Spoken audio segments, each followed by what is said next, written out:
Au nom de Dieu, le tout miséricordieux, le très miséricordieux. Louange à Dieu, Seigneur de l'univers. Chers frères, je vous adresse mes salutations. Nous sommes toujours dans le thème des récits coraniques et nous avons abordé l'histoire du serviteur vertueux avec Moïse, paix soit sur lui, et comment il a commencé à enseigner à Moïse à partir du monde de l'invisible, du monde de l'ordre particulier lié à l'essence divine. Et nous sommes arrivés au point où le destin qui s'exprime a commencé à interpréter ces actions que Moïse avait d'abord désapprouvées. Et après lui avoir expliqué l'affaire de la brèche dans le navire, le destin qui s'exprime est passé à l'interprétation de cet événement que nous percevons comme aléatoire et répréhensible concernant le jeune garçon. L'incident du meurtre du garçon, il a dit « Quant au garçon, ses parents étaient croyants. Et nous avons craint qu'il ne leur impose la rébellion et la mécréance. Nous avons donc voulu que leur Seigneur leur accorde en échange un enfant meilleur que lui en pureté et plus proche en affection. » Regardez la volonté dans l'affaire du navire. Il a dit « J'ai voulu l'endommager. » Il dit alors « Nous voulions donc que leur Seigneur leur substitue quelqu'un de meilleur que lui en pureté et plus proche de la parenté. » Nous avons voulu. Qui sont-ils ? S'agit-il d'un partage de la volonté entre Dieu et le serviteur vertueux? Et pourquoi avons-nous voulu et non pas as-tu voulu? Ou bien le mot « avons voulu » ici est-il la forme du pluriel de majesté qui apparaît souvent dans le Coran et que nous pensons être une forme d'exaltation? Et c'est une question d'une extrême complexité et gravité. Les formes du pluriel de majesté présentes dans le Coran, c'est nous qui avons fait descendre le rappel. Qui sommes nous? Vas-tu me dire que le locuteur est Dieu exalté soit-il et que ce « nous » n'est qu'une marque de grandeur? Alors la question est pourquoi? Pourquoi Dieu se magnifie-t-il parfois en utilisant le pronom des locuteurs pluriel « nous » et en vérité « nous », alors que d'autres fois le discours divin vient au singulier? Quelle est la sagesse derrière cela? Quelle est la sagesse dans le passage de la forme singulière à la forme plurielle? Pourquoi parfois se glorifie-t-il lui-même et d'autres fois il ne se glorifie pas? Ô enfants d'Israël, souvenez-vous de la faveur que je vous ai accordée. Il dit « Nous t'avons favorisé et je t'ai préféré aux autres mondes. » Il n'a pas dit « Nous vous avons préféré ». Pourquoi Dieu ne se magnifie-t-il pas ici?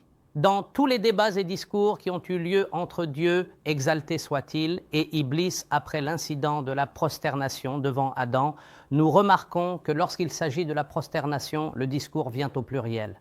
Et lorsqu'il s'adresse à Iblis, cela vient au singulier.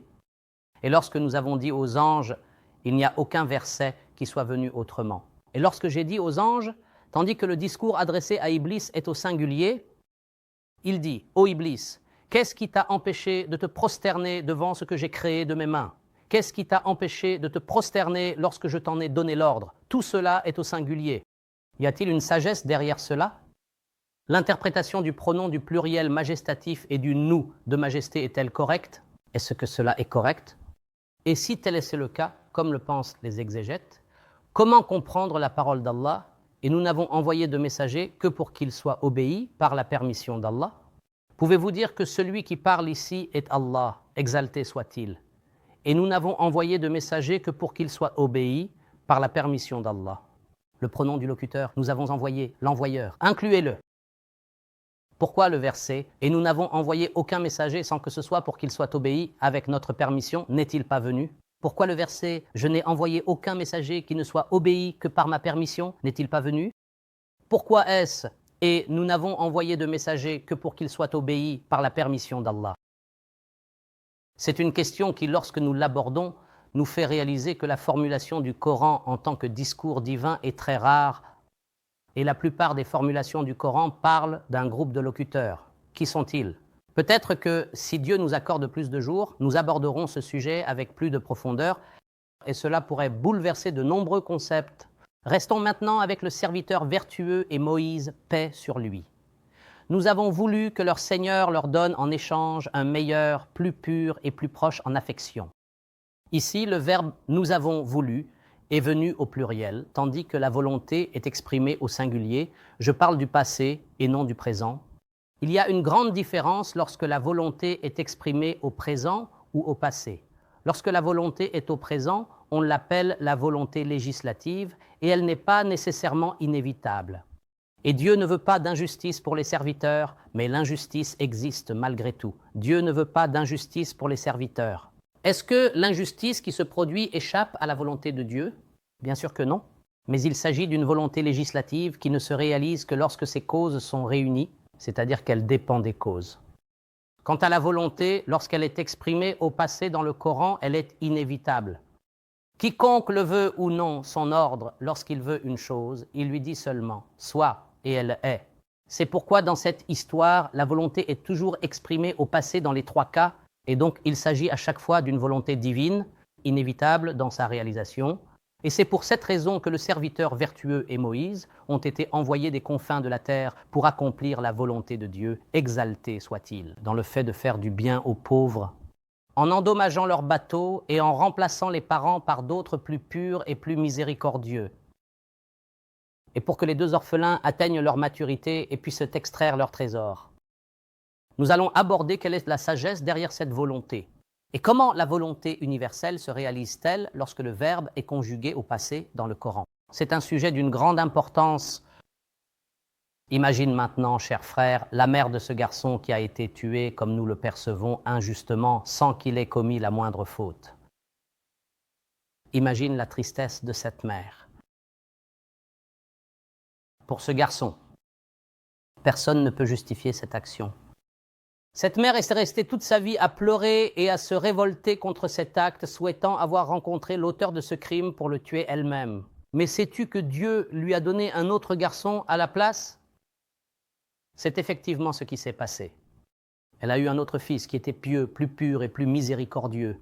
Et si le garçon qui a été tué avait survécu, la mère aurait fini par souhaiter qu'il soit mort jeune. Ainsi, ses souhaits se sont réalisés sans qu'elle le sache. Et c'est là le bien qui se cache derrière un mal apparent.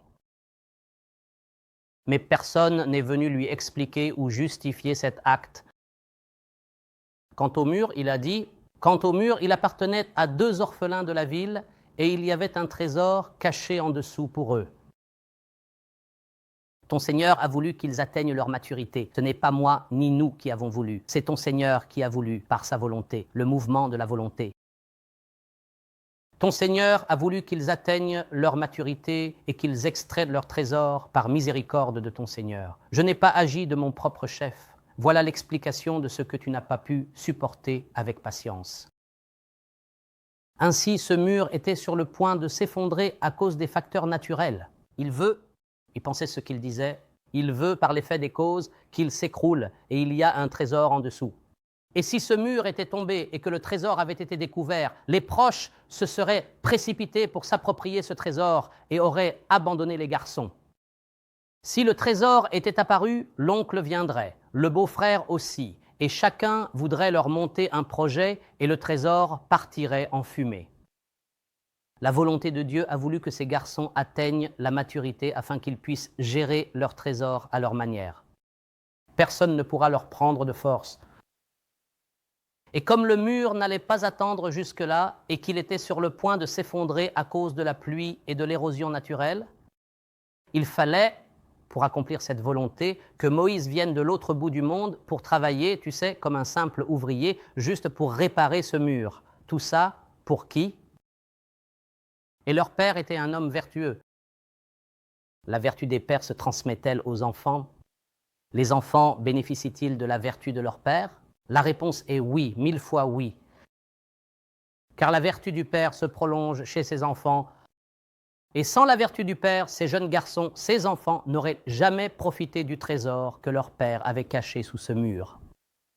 Ici, nous voyons que le serviteur vertueux a attribué la volonté à Dieu. Il a dit, ton Seigneur a voulu qu'ils atteignent leur maturité et qu'ils extraient leur trésor. Maintenant, Moïse a-t-il compris quel bien se cachait derrière l'action du serviteur vertueux lorsqu'il a endommagé le bateau? Était-ce un mal ou un bien? Et il a compris maintenant pourquoi ce destin parlant a tué le garçon que nous pensions innocent. Malheureusement, beaucoup d'athées disent que le garçon a été tué sans faute. Mes frères, ce garçon remercie Dieu pour cette grâce car il a été tué avant que la plume ne commence à écrire ses actes. Sinon, il serait tombé dans les pires péchés et les plus graves après l'association à Dieu, à savoir la désobéissance aux parents. Nous avons craint qu'il ne les accable par sa rébellion et son incroyance. C'est donc le mal qui se cachait derrière cela. Le mal qui se cachait dans cet acte, c'est que le garçon a été épargné du péché de la désobéissance, car il a été tué avant que la plume ne commence à écrire ses actes.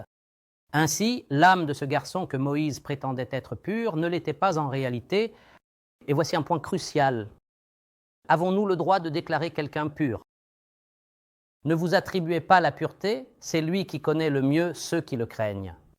N'as-tu pas vu ceux qui se déclarent purs eux-mêmes? Mais c'est Dieu qui purifie qui il veut et ils ne seront pas lésés d'un brin. Regarde comment ils forgent le mensonge contre Dieu et cela suffit comme péché manifeste. Le summum du mensonge et de la calomnie envers Dieu, c'est de déclarer quelqu'un pur et de dire « cet homme est vertueux ». Mais alors, qu'en est-il de ceux qui ont bâti une science entière qu'ils ont appelée la science de la critique et de l'éloge et qui ont rassemblé les récits prophétiques en se basant sur la purification des âmes? Si Moïse, que la paix soit sur lui, l'élu de Dieu, n'a pas pu déclarer pur un jeune garçon, alors qui es-tu pour purifier un tel, pour que l'on te rapporte des hadiths et des propos et que tu dises « celui-ci est digne de confiance, celui-là est un menteur ». Moïse lui-même n'a pas pu déclarer quelqu'un pur. Alors Al-Bukhari, Muslim et d'autres peuvent-ils purifier les hommes? Ne vous attribuez donc pas la pureté, c'est lui qui sait le mieux. C'est lui qui connaît le mieux, celui qui le craint. N'as-tu pas vu ceux qui se déclarent purs? Or, c'est Dieu qui purifie qui il veut. La purification faite par Moïse s'est avérée erronée, même s'il savait parfaitement que ce jeune garçon était innocent sans péché. Mais il ne connaissait pas les réalités cachées. Il n'avait pas accès à la science intérieure, il ne savait pas. Et dans ce comportement, il n'y avait que du bien pur. Le garçon a été admis au paradis, il a été épargné de la désobéissance filiale, et les parents ont été remplacés par un enfant plus pur et plus miséricordieux qu'il ne l'était. Dans le prochain épisode, si Dieu le veut, nous conclurons cette série. Quelle est la sagesse que l'on peut tirer de cette histoire? Jusqu'à ce que je vous retrouve, je vous laisse sous la protection et la garde de Dieu. Que la paix, la miséricorde et les bénédictions de Dieu soient sur vous.